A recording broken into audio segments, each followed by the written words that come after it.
이번에 강연 어마어마하죠. 많은 학부모님과 또 학생들에게 공부와 관련된 완벽한 솔루션을 제공해 주시는 분입니다. 상담 천재이자 대한민국 대표 공부 멘토 이병훈 소장님을 여러분의 큰 박수로 모시겠습니다. 안녕하세요. 저 2시부터 있었는데 쉬고 나왔어요.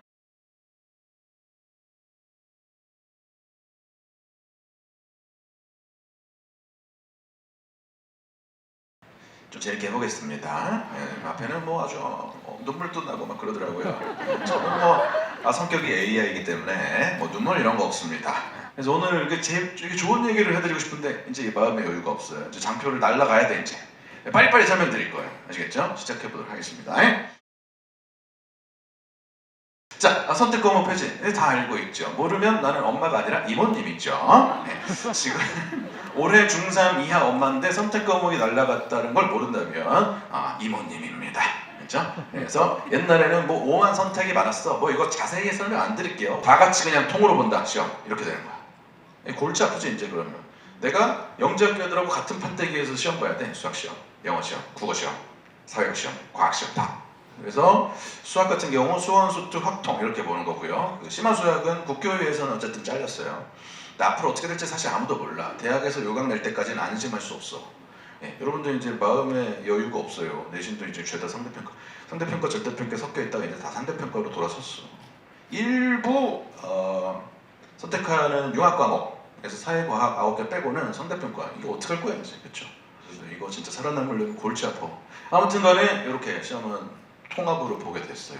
그 다음에 이제 5등급 됐으니까 기분 좋죠. 그렇죠. 이제 9등급제에서 이제 5등급제가 됐습니다. 이거 모르셨어. 이거 찍는 분도 이모님입니다 지금. 9등급제 아니었어? 5등급 바뀌었어? 나 몰래 바꿨네? 해외 연수를 많이 갔다 오셔가지고. 네. 아무튼 그래서 1등급 10%, 2등급 24%, 한 3분의 1 정도는 들어야 되는 거지 인간적으로 이제. 그렇죠? 그렇게 됐습니다. 근데 영토는 광활한 영토는 3등급이 덜죠. 여러분은 앞으로 여러분 자녀가 3등급쯤 할 공산이 가장 큰 겁니다. 그렇죠? 지금은 5, 6등급 할 공산이 가장 커요. 5, 6등급이 미국, 중국이에요. 엄청 넓어. 그렇죠? 그래서 여러분들 학군지에서 그냥 눈 감으면 6등급, 눈 뜨면 5등급입니다. 누우면 7, 8, 9등급이에요. 아시겠어요? 그 다음에 절대평가, 상대평가 변기하는데 어쨌든 상대평가 한다는 얘기예요. 근데 여기 선택 과목에서 융합 있죠. 저기서 일부 사회과학 교과만 9개 정도 절대평가 하겠다라고 했고요. 나머지 다 상대평가입니다. 여러분 수능보다 내신이 훨씬 잔인한 겁니다. 그거 아세요? 내신은 right now 준비 안 되면 꽝이야. 수능은 3년이라는 텀이 있어요. 그 사이에 자기가 차근차근 공부해서 성장하면 됩니다. 저는 제 눈으로 많이 봤습니다. 꼭 무슨 대치동에 학원 수업 들어서가 아니라 지가 지 공부를 차근차근 빌드업해서 수능에서 좋은 성과를 내는 현역, 재수, 반수생들 많이 봤어요. 근데 내신은 지금 right now 안 되잖아. 그냥 꽝이야. 그 다음에 논서술형 문제 이제 잔뜩 내셔. 내신에서 논서술형 수능에서 저거 내기는 거의 불가능하다고 생각합니다. 저 어떻게 채점할 거야? 그럼 분명히 또 교육청에서 어떤 논서술형 시험 내고 출제하는 중고등학교에 굉장히 메리트를 줄 거란 말이에요. 부산의 브니엘 예중 이런 데 막 100% 서술형 막 이렇게 나옵니다. 선생님들 대단하신 분들이에요. 생각이 있는 분들, 노력을 하시는 분들이죠. 그렇죠? 그 다음에 고1 과정 연결된 부분 단단하게 만드는 것이 초등, 중등 시기에 중요하죠. 기초 영역 매우 중요하고 고교 선행보다 중등 현행 학습이 중요해. 아니 그냥 둘 다 중요해. 고교 선행도 중요하고 중등 학습도 중요해. 근데 일단 중등 학습이 되고 나서 고등 선행도 있는 것이 중등 학습을 패대기 치고 고등 선행만 된다라는 개념은 없어.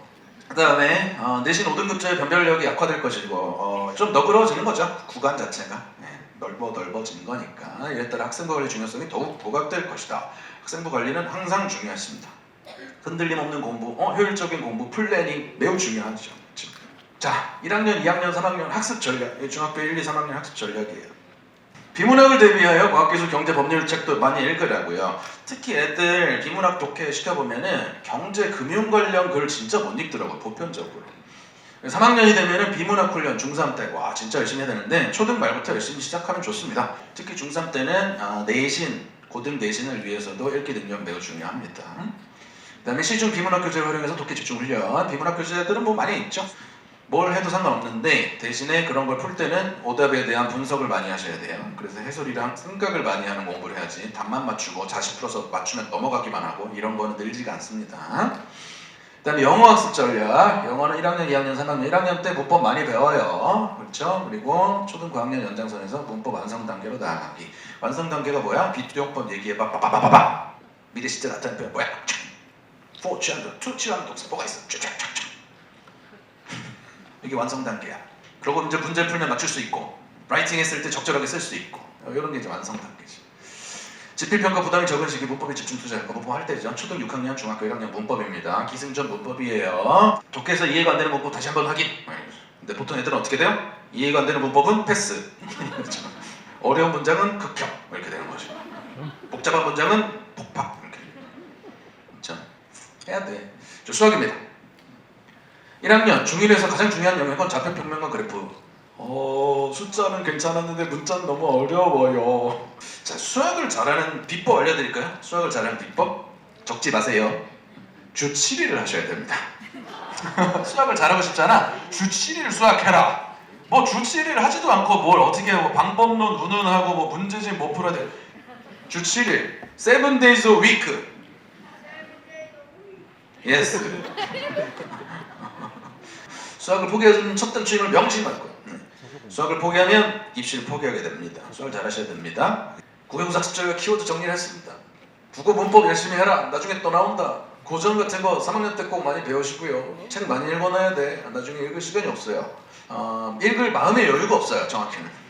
그 다음에 비문학, 독해력 이런 거 길러놓지 않으면 고등학교 가가지고 국어 때문에 피곤해질 수도 있다. 영어, 문법 중1 때 마스터해. 중2 때 구문 독해해야 돼. 중3 때 직독직해 하고 고등을 위한 라이팅 연습해야 돼. 수학, 함수 고등 상하선에 다 말씀드렸습니다. 주 7일 7 days a week. Yes.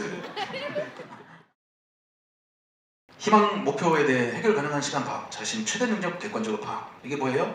여러분들 짜투리 시간에는 문제 푸는 공부를 해야지 집중력을 끌어올리기 좋습니다. 짜투리 시간에 보통 애들은 영어 단어를 외웁니다. 그래서 졸립니다. 지루합니다. 짜투리 시간은 집중하기가 어려워요. 그래서 문제를 푸는 걸 해야 됩니다. 독해력 문제를 풀든 수학 문제 아이디어 발상을 하든 영어 구문 문제를 풀든 문제를 푸는 공부가 짜투리 시간에는 훨씬 더 적합합니다. 읽고 이해하는 거, 그러니까 문해력이 중요하지.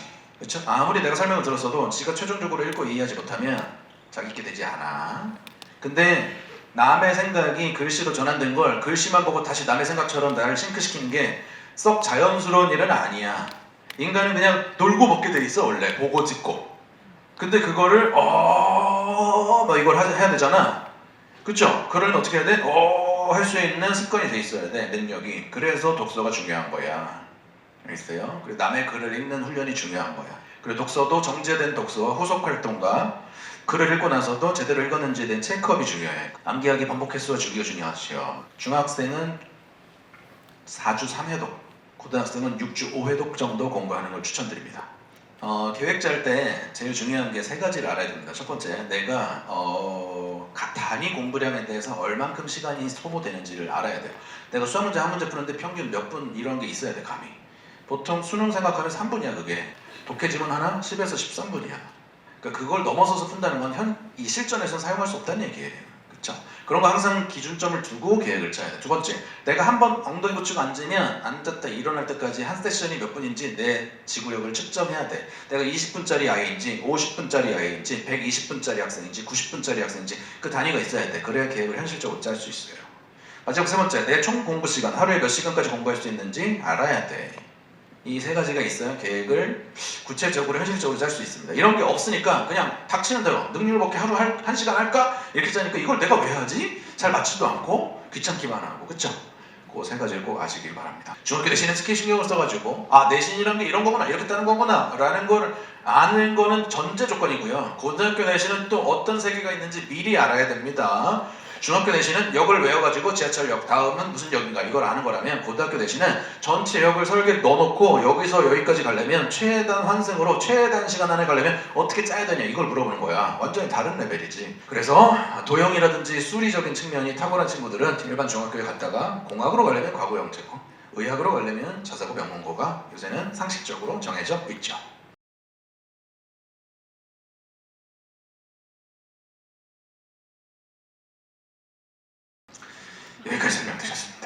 여러분들 오니온 많이 사랑해 주시고 앞으로도 다양한 방송과 유튜브에서 인사드리겠습니다. 경청해 주셔서 감사합니다.